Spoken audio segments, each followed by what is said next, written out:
तो सबसे पहले नज़र डालते हैं इस रीजन पर। इस मैप में आपको इसराइल और फ़लस्तीन नज़र आ रहा है। एक एरिया है यरूशलेम का। इस एरिया की एक अलग से इम्पोर्टेंस है।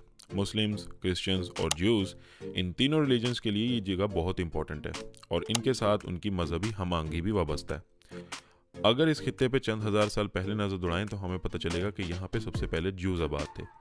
क्रिश्चियनिटी रिलीजन के अकॉर्डिंग जीसस क्राइस्ट की क्यूरिफिकेशन करने के जिम्मेदार भी ज्यूज़ थे, जिसकी वजह से उस टाइम बहुत सारे ज्यूज़ दुनिया के मुख्तलिफ कोनों में हिजरत कर चुके थे। मगर ज्यूज़ अगर सबसे ज़्यादा पुरसुकून भी थे तो वो मुस्लिम टाइम पीरियड में ही रहे हैं और ये टाइम पीरियड कोई 800 साल के करीब बनता है। लेकिन असल कहानी शुरू होती है 19वीं सदी के आखिर में, जब थियोडोर हर्जल नामी शख्स अपनी किताब में ज़्योनिज़्म का नज़रिया पेश करता है, जिसके मुताबिक यहूदियों को उनके रहने के लिए एक खित्ते का इंतखाब करना होगा और ये कोई और खित्ता नहीं बल्कि फ़लस्तीन का ही था, जहाँ ना सिर्फ तमाम यहूदी एक साथ रह सकेंगे बल्कि अपने आज़ादाना हकूक़ का मज़ा ले सकेंगे। और ये पैगाम आहिस्ता आहिस्ता तमाम यहूदियों तक फैलाया जाता है। अब बात आती है वर्ल्ड वॉर 1 तक। वर्ल्ड वॉर 1 में यहूदियों ने जंग में ब्रिटिश का साथ दिया और जंग का इख्तिताम भी ब्रिटिश की जीत से होता है। और इस टाइम ब्रिटिश अपनी पार्लियामेंट में एक पेपर पब्लिश करता है जिसे बेल्फोर डिक्लेरेशन का नाम दिया जाता है। इस पेपर के नज़दीक यहूदियों की एक अपनी ज़मीन होनी चाहिए और इसमें यहूदी अपना एक अलग से मुल्क बनाएं जहाँ पे वो आराम और सुकून से रह सकें। अब अरब ममालिक इस तमाम चीज़ों के ऊपर शदीद इख्तलाफ करती है। यहूदी अब आहिस्ता आहिस्ता इस खित्ते की तरफ हिजरत करना शुरू करते हैं, फ़लस्तीन की ज़मीनें खरीदना शुरू करते हैं, जिस पे अरब ममालिक शदीद एहतजाज करता है। मगर यहाँ ब्रिटिश दो तरफा गेम खेलता है। एक तरफ वो यहूदियों की आबादकारी को भी जारी रखता है और दूसरी तरफ वो अरब ममालिक को तसल्लियाँ भी देता है कि हम लड़ाई के इतने ख्वाह नहीं हैं, लिहाजा जल्द अज जल्द हम इसका कोई ना कोई हल पेश करेंगे। मगर ऐसा होता नहीं और ये आबादकारी आहिस्ता आहिस्ता चलती जाती है और टाइम पीरियड आ जाता है दूसरी वर्ल्ड वॉर का, क्योंकि इस वर्ल्ड वॉर में दो चीज़ें होती हैं। पहला, जर्मनी और अरब कंट्री का अलायंस, जिसको हार नसीब होती है और जीतने वाली पार्टी कोई और नहीं, ब्रिटिश और उसके अलायंस कंट्रीज़ होते हैं। और ज्यूज़ भी ब्रिटिश की तरफ होता है और रिवॉर्ड में ज्यूज़ ब्रिटिश से कुछ ना कुछ चाह रहे होते हैं। दूसरी तरफ अडोल्फ हिटलर, जिसका खतरा यूरोप के हर कोने में यहूदियों को सताता है। जब वो यहूदियों के खिलाफ होलोकास्ट शुरू करते हैं और लाखों यहूदियों को मरवा देते हैं, तो ना चाहते हुए भी ये इलाके यहूदियों को छोड़ने पड़ते हैं और आखिरकार वो फ़लस्तीन की तरफ हिजरत करते हैं।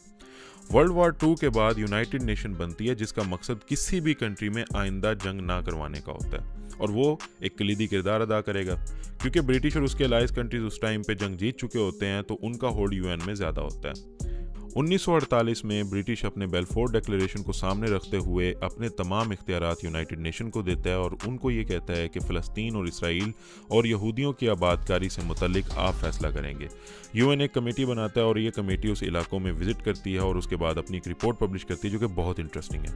इस रिपोर्ट के मुताबिक 1/3 पॉपुलेशन ज्यूज़ की और 2/3 पॉपुलेशन मुस्लिम्स की, जो कि यहाँ पे रह रहे होते हैं, और दूसरी तरफ 6% लैंड एक्विजिशन यहूदियों के पास होती है, जबकि 94% ज़मीन मुसलमानों के पास होती है और वो इनके मालिक होते हैं। और उसके बाद वो एक मैप रिलीज़ करते हैं जिसमें ये एरिया, जो कि आप अपनी स्क्रीन पे देख रहे हैं, ज्यूज़ रहकर इसराइल बना सकते हैं, जबकि बाकी एरिया फ़लस्तीन का होता है। इस मैप पे भी अरब ममालिक शदीद एतराज़ करता है, लेकिन ब्रिटिश यूएन के कंधे पे रख के बंदूक चलाता है और उसके बाद ब्रिटिश ये एरिया छोड़ जाता है। जिस दिन ब्रिटिश यहाँ से इनखला करती है, अगले ही दिन अरब ममालिक इस एरिया पर इसराइल पर अटैक करते हैं, मगर उन्हें हार का सामना करना पड़ता है। इसराइल अपनी बका की जंग लड़ता है और वो जीत जाता है और नतीजे में यूएन के दिए हुए मैप से बढ़ के इसराइल फ़लस्तीन के बहुत सारे इलाकों पे कब्जा कर लेती है। याद रखिएगा, ये तमाम कब्जे फ़लस्तीनियों की हिजरत पे जाके ख़त्म होते हैं। और फिर साल आता है 1956 का।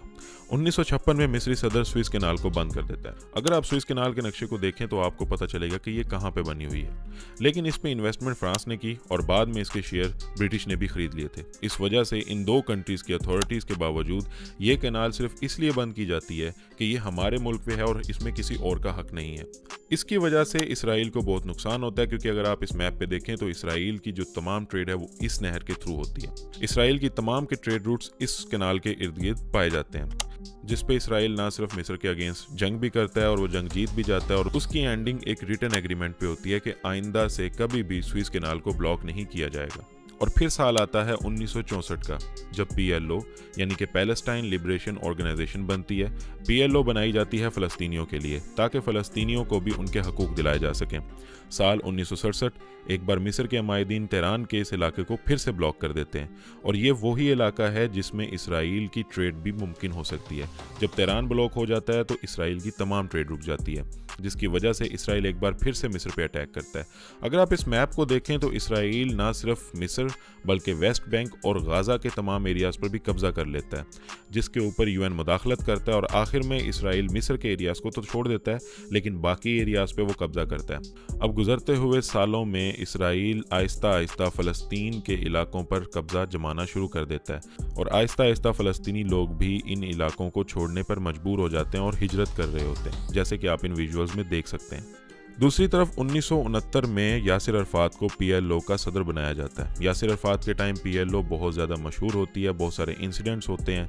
1988 में PLO खुद ही एक 2 स्टेट मॉडल प्रेजेंट करती है, जिसके मुताबिक इसराइली और फ़लस्तीनी अपने इलाकों में आराम और सुकून से रहें और उसके बाद आइंदा से किसी किस्म की कोई झड़प ना हो। और साल आता है 1993 का, जब वाइट हाउस में इसराइल, फ़लस्तीन और अमेरिकन प्रेसिडेंट एक मुआहदे पर दस्तखत करते हैं जिसमें आइंदा से कभी भी वो एक दूसरे के साथ लड़ेंगे भी नहीं और बल्कि चंद इलाकों पर इत्तफाक कर लेंगे जहां पर इसराइल अपनी हुकूमत और फ़लस्तीन अपनी हुकूमत कायम करेगा और वो एक दूसरे को तस्लीम भी करेंगे। लेकिन ऐसा मुमकिन नहीं हो पाता। इसराइल के प्राइम मिनिस्टर को ना सिर्फ असैसिनेट कर दिया जाता है बल्कि दूसरी तरफ फ़लस्तीनी लोग भी यासिर अरफात के इस इकदाम की खैर मकदम नहीं करते। दूसरी जानिब इसराइल की आने वाली नई हुकूमत भी ओस्लो अकॉर्ड के मुताबिक अपने एरियाज़ को नहीं छोड़ती, जिसके बाद फ़लस्तीनी एक बार फिर से एहतजाज करते हैं और एक बार फिर से इसराइल उनके ऊपर मुतवातिर हमले करता है। उसके बाद एंट्री होती है हमास की। फ़लस्तीनी लोग ना सिर्फ हमास की सपोर्ट करते हैं बल्कि हमास इसराइल और उनके तमाम एरियाज़ पर अटैक भी करता है और इस तरह ये हमलों का सिलसिला चलता रहता है। फ़लस्तीनियों पर हमले होते रहते हैं, इसराइल अपने एरियाज़ की तरफ बढ़ता रहता है और आहिस्ता आहिस्ता इसराइल इस रीजन के बहुत सारे एरियाज़ पर कब्जा कर लेता है। अब जैसे कि आप इस मैप में देख सकते हैं, अब तक इसराइल ने फ़लस्तीन के इतने एरियाज़ पर कब्जा कर लिया है। बात आ जाती है अगस्त 2014 में, जब इसराइल फ़लस्तीन के तमाम एरियाज़ पर अटैक करता है और इन एरियाज़ को अपने अंडर लेने की कोशिश करता है, जिस पे हमास रिटेलिएट करता है। मगर 2014 में दोनों रियासतों के दरमियान सीज फायर हो जाता है और इससे कबल 2251 फ़लस्तीनी और 73 इसराइली अपनी जान से हाथ धो बैठते हैं। 2015 में इसराइल और फ़लस्तीन के दरमियान लड़ाइयों की लहर की वजह से फ़लस्तीनी अल-फतह ग्रुप के सदर मोहम्मद अब्बास ये ऐलान करते हैं कि फ़लस्तीन आइंदा से ओस्लो अकॉर्ड को फॉलो नहीं करेगा। मार्च और मई 2018 में फ़लस्तीन और गाज़ा की पट्टी पर इसराइल के अगेंस्ट फ़लस्तीन मुजाहिरे कर रहे होते हैं और इनके मुजाहिरे का आखिरी हफ्ता होता है जब इसराइल इनके ऊपर दोबारा से अटैक करता है। साल 2018 डोनाल्ड ट्रंप की इंतजामिया अपनी इलेक्शन मुहिम और अपनी खारजा पॉलिसी की अव्वलीन तरजीह के तौर पर इसराइल फ़लस्तीन मसले को हल करने का अज़म करती है और 2018 में डोनाल्ड ट्रंप इंतजामिया UN relief and world agency का फंड जो कि फ़लस्तीन पनाहगाहों के लिए मुख्तस होता है उसको कैंसिल कर देती है और अमरीकी एम्बेसी को इसराइली शहर तल अवीव से यरूशलेम भी मुंतकिल कर देती है। ट्रंप का ये कदम इसराइलियों की जानिब से खैर मकदम का ऐलान होता है, जबकि फ़लस्तीनी मिडल ईस्ट और यूरोपियन कंट्रीज़ की मजम्मत करते हैं। इसराइल इस कदम को एक मुकम्मल और यूनाइटेड यरूशलेम कहता है, जबकि फ़लस्तीन मशरिकी यरूशलेम को अपना आने वाले फ़लस्तीनी रियासत का कैपिटल कंसीडर करते हैं। जून 2020 में ट्रंप की इंतजामिया पीस टू प्रॉस्पेरिटी प्लान का ऐलान करती है, लेकिन इस प्लान को फ़लस्तीनी ठुकरा देते हैं क्योंकि इस प्लान के मुताबिक फ़लस्तीनी उसको इसराइल का आने वाले वक्त का मगरबी किनारा और बाकी तमाम एरियाज पर कब्जे करने के मुतरादिफ करार देते हैं। अगस्त और सितंबर 2020 में UAE बहरीन इसराइल से अपने ताल्लुकात पर मामूल को लाने के लिए इसराइल की रियासत को तस्लीम करता है। अक्टूबर 2020 में इसराइली कोर्ट एक फैसला देती है जिसमें मशरिकी यरूशलेम के कुछ फ़लस्तीनी लोगों और फैमिलियों को ये ऑर्डर दिया जाता है कि वो मई 2021 तक इन इलाकों को खाली कर दें और ये घर यहूदियों के हवाले कर दें। फरवरी 2021 में इन फैमिलीज की जानिब से कोर्ट में एक रूलिंग दायर कर दी जाती है और इस तरह इस रूलिंग के लिए मुतअद्दिद एक्टिविस्ट और लोगों की जानिब से स्ट्राइक भी की जाती हैं। मगर अप्रैल 2021 में इस रूलिंग के खिलाफ कोर्ट से फैसला आ जाता है, जिसके फैसले के खिलाफ हड़ताल और मुजाहरे होते हैं, मगर इसराइली पुलिस इन मुजाहिरीन के खिलाफ खुद मैदान में आ जाती है। 7 मई 2021 मुजाहिरीन इसराइली लोग और पुलिस के दरमियान झड़पें शुरू हो जाती हैं और इसराइली पुलिस रमज़ान के महीने में मस्जिद का तकद्दुस पामाल करते हुए मस्जिदों में दाखिल हो जाती है और ये फोटोज आप देख सकते हैं। मस्जिद अक्सा के इस वाक़े के बाद पूरे यरूशलेम में मुजाहरे बढ़ जाते हैं और इसराइली पुलिस की बर्बरियत मजीद बढ़ जाती है, जिसके जवाब में हमास और बाकी मिलिटेंट ग्रुप इसराइल पर हमला कर देते हैं। इसराइल चूंकि जदीद असले से लैस होता है और जिसका रिटेलिएशन वो फ़लस्तीन के ऊपर करता है और हमास और बाकी जिहादी ग्रुप को हमला करने के बहाने से इसराइल भी अपने हमलों को बढ़ा देता है, जिससे शदीद नुकसान होता है, जिससे अस्पताल, घर और मेडिकल कैंप्स वगैरह पर भी बमबारी की जाती है। और दिसंबर 2022 में इसराइल में एक बार फिर से इलेक्शंस के बाद एक मजहबी शिद्दत पसंद ग्रुप पार्टी इक़्तिदार में आ जाती है और उसके बाद से अब तक के तमाम हालात और वाक़यात आप अपने इंटरनेट पे देख सकते हैं। उम्मीद है इस वीडियो से आपको बहुत कुछ सीखने को मिला होगा। अगर आपको ये वीडियो पसंद आ रही है तो वीडियो को लाइक करें, चैनल को सब्सक्राइब करें। मैं मिलूंगा इंशाल्लाह आपसे अगली वीडियो में, तब तक के लिए अल्लाह हाफिज़।